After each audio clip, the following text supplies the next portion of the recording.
Even the assassins said no, hunting humans was a death sentence.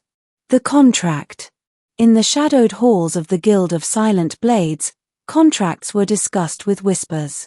Assassins, feared across the galaxy, never rejected a hunt. Kings, warlords, smugglers, even planetary governors had all fallen to their knives. But tonight, something strange happened. A wealthy merchant lord laid down a data slate. On it was the target, a human. The chamber grew silent. The guildmaster, an insectoid being with mandibles like serrated daggers, stared at the screen. "You ask us to hunt this?" The merchant nodded. "She is dangerous. She ruined my business, cost me fleets. Kill her, and you'll be paid enough to retire for 10 lifetimes. And yet, no one moved. A reputation in whispers. The assassins glanced at one another. They were killers without conscience, but every being in the room knew the stories. Humans. Whispers of their kind had spread for years. Deathworlders from a planet where everything clawed, stung, or hunted. Fragile looking, yes, but only because they were masters of hiding strength behind soft flesh. One assassin finally spoke. "Do you know why no guild has taken a human contract in a century? Because it isn't worth the payout." The merchant frowned. "They're flesh and bone like any other." The chamber erupted in harsh laughter. "No," the guildmaster rasped.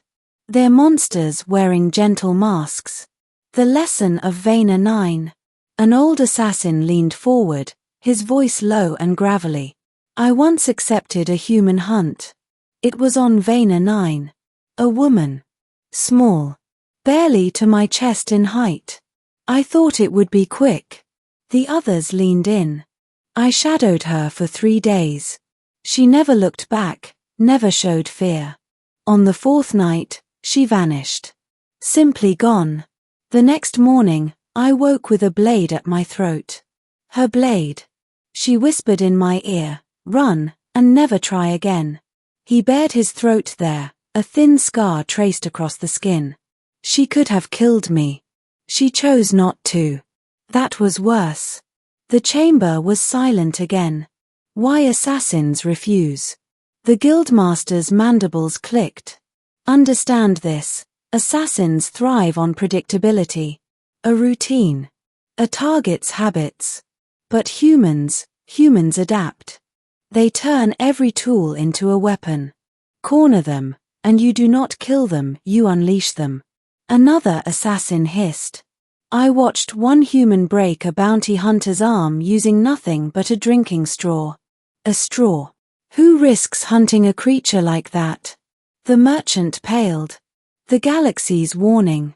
Over centuries, assassins had tested every species, the armored Jorvath, the venomous Cathari, even the psionic Valens. All had weaknesses. All could be killed. But humans. Every attempt became a story told in hushed tones. The killer who vanished without a trace, only their knife returned embedded in their guild's door.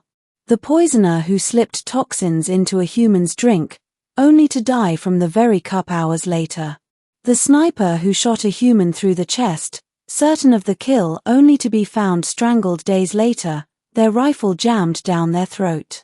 No assassin who hunted humans came back whole. The merchant's desperation.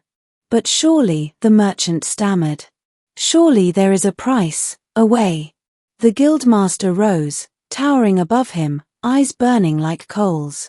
"There are lines even killers will not cross. We hunt kings, warlords, tyrants. But a human? That is not a contract. That is a death sentence." He shoved the data slate back into the merchant's trembling hands. "If you want her dead, do it yourself. But do not bring her name to us again." Beyond the guild, the story spread. Not just among assassins, but across the underworld. Bounty hunters, smugglers, even mercenary companies all refused human contracts. The credits weren't worth it. Not because humans were unkillable, But because killing one came at a cost no one wanted to pay. For every human you hunted, you made 100 more into enemies. They remembered. They hunted back. And they did not forgive. The human herself. Far from the whispers, Aria Hayes, the same human the merchant had marked, sat in a quiet spaceport cafe, sipping bitter coffee. She knew someone had tried to contract her death. She wasn't worried. Humans had a reputation for fragility. Yet time and again, the galaxy learned the truth. Fragile things broke. Humans broke others. The Guildmaster's reflection. That night, the Guildmaster sat alone, sharpening his blades. He thought of the merchant's foolishness. He thought of the scarred assassin, of whispered legends, of failed hunts. And he thought of humanity. Soft voices. Gentle smiles. Fragile flesh. But under all that, monsters who survived fire, famine, poison, predators, and war on a scale most species couldn't imagine. His mandibles clicked once more. The day I take a human contract, he murmured, is the day I sign my own death warrant. And across the galaxy, every assassin silently agreed.